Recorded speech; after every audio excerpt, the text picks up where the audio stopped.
Di ko talaga alam guys na may itlog na pala. Tatanggalin ko na sana yung nilagay ko para sa bula eh. Kasi tinransfer ko na yung male, yung female beta. Ano, mahina siya. Di ko alam na nangitlog na pala talaga siya. Tanggalin ko na sana yung ano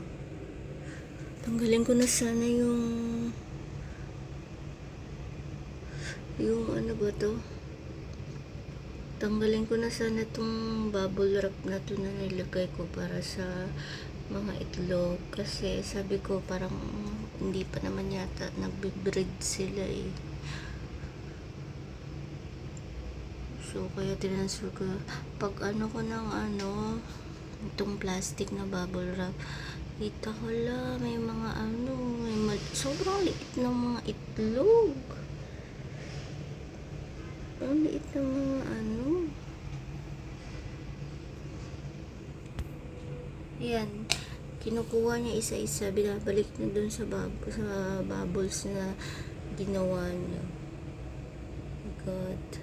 Sorry. Hindi ko kasi, first time ko kasi na mag-alaga ng betta fish. So, pinag-aaralan ko pa talaga siya. Nanonood ako ng mga tutorials sa YouTube. Hindi ko kasi ma-differentiate yung bula tsaka yung mga eggs niya eh. Si Blue po is male beta. Si Black Range naman is ayan si Black Range. Si Black Range naman is yung female natin. Yan yung nangitlog. Hi! Hi Black Range! Ang nangihina siya eh. Sinama ko na siya dito sa goldfish na to. Namatay na yung isang goldfish eh.